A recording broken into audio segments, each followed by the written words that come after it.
Hello and welcome to another WatchPro original interview. And we're joined today by Larry Birnbaum. He's the chief executive of Shopworn.com, which I believe began in 2016, based out of New Jersey.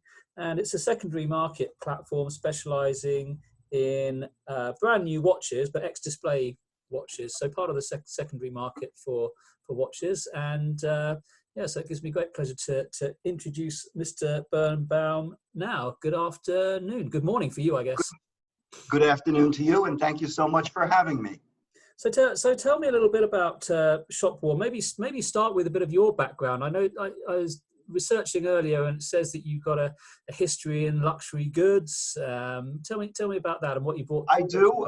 My origins actually came from the textile business, and about a little more than 20 years ago, pretty much at the inception of the internet, I was selling goods, partnered with my brother, selling designer clothing on the internet, on eBay and the sorts. And from that business, we had an article published by Fortune magazine entitled "Going Pro on eBay." And from that article, an industry veteran in the watch business read it, called us out of the blue, and told us, you two guys are in the wrong business. You should be selling watches.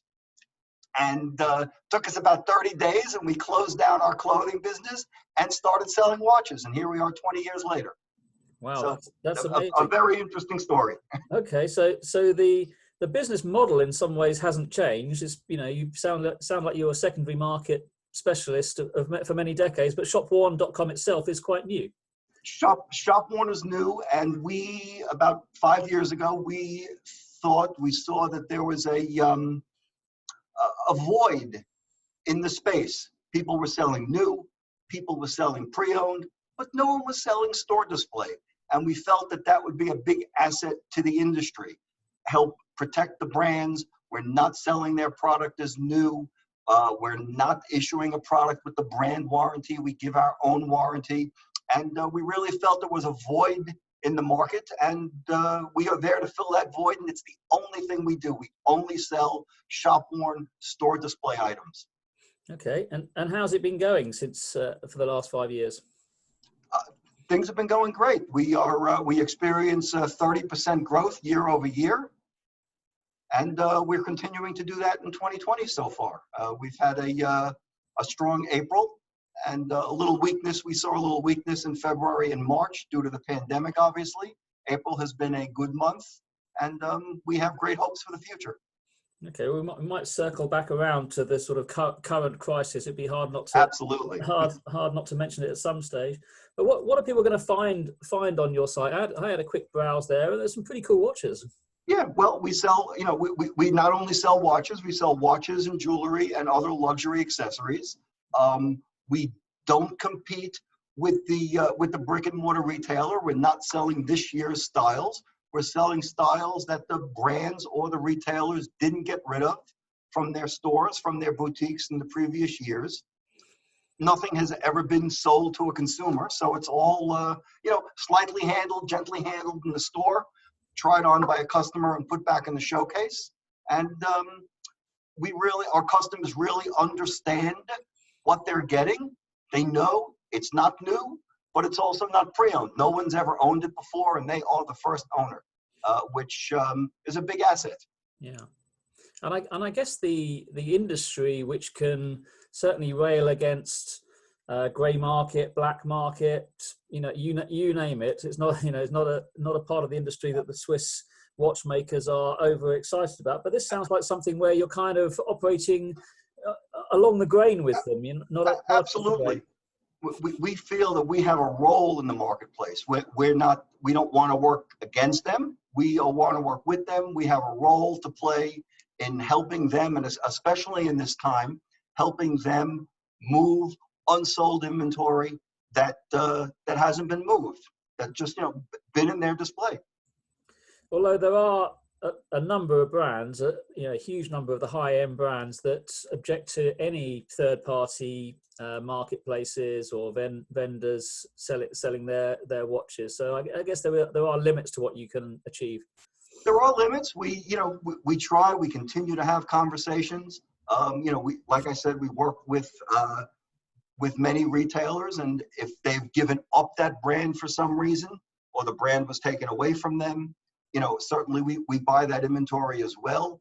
But we keep pitching our concept, which is again to be a part of the industry, and it's catching on. We have a lot of support from a lot of brands. Mm. Who sets the price of the watches on your site? Do you do that in conjunction with the brands? We do. It really depends on what is out there in the market. But with certain brands, we do have pricing restrictions, and we abide by them. We do not wholesale. If you're buying something from Shopworn, it is only coming from Shopworn. Mm. And the description in Europe, I think they call it the off-price market. So it'd be the same in fashion with the likes of TK Maxx and what have you. Is it exactly that same model where you always ensure that it's not the current season watches, or so you're never going to be competing with the primary market in that way?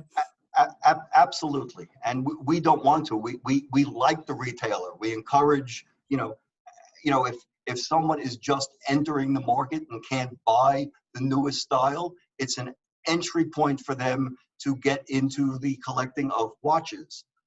But then, if something new comes out that they want to get, obviously they have to go to the retailer. And that's what we encourage. That's what we want them to do. And moving on to the current coronavirus crisis, how has that affected the market and distorted things for you? Well, we've had a very good April. January started off well. We saw a slowdown definitely in February and March, but as people have become more comfortable, I guess, being at home, unfortunately, people that have that disposable income have definitely started to shop, and we had a very, very strong April.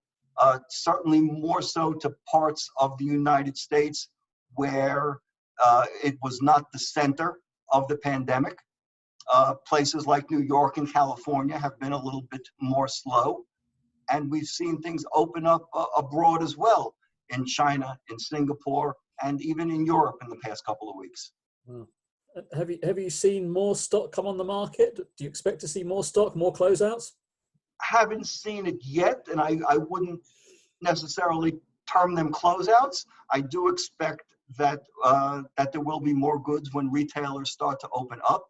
We have been working very closely with our existing partners as well as developing new relationships, and we're there to support the industry in whatever it needs to the best of our capabilities once things turn around.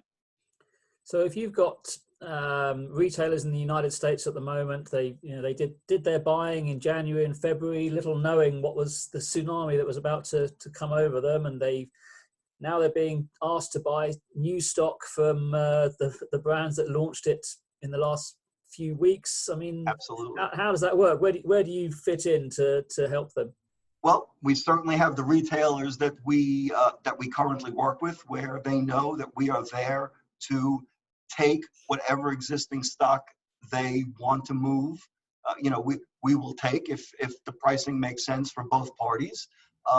I think that a lot of brands will have to take back or work with their retailers to take back goods or send them to a company like us that will be in a position to buy that merchandise, so everyone can move forward once this ends. At hopefully sooner than later, in the next 4 to 6 weeks. Yeah, exactly. And finally, what's your aspirations maybe for the coming few years? What do you think the rest of 2020 will look like, and what does your business plan say about the future few years? Well, I don't think you can look back. I don't think we can recoup or the industry can recoup what it's lost. Yeah. That being said, I think there's still a lot of promise in 2020 and 2021 and beyond.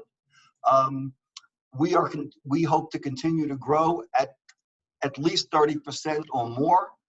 Right now, we have, give or take, about 75 brands on our website. And over the next 12 months, we hope to increase that to 150.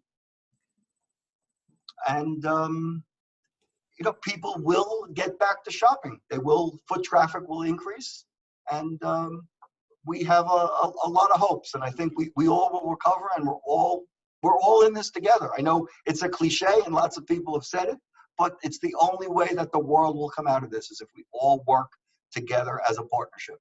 Yeah. And what do you need to do to keep that growth going? Is it mostly about marketing? It's having to spend a lot of money. If I was a venture capitalist or something, you were coming to me and saying, I need a $20 million injection, what would you be saying? I'll take it. You do with that $20 million? Would it? Because I would assume that marketing would be like the biggest issue. It's marketing. It's becoming more and more consumer friendly.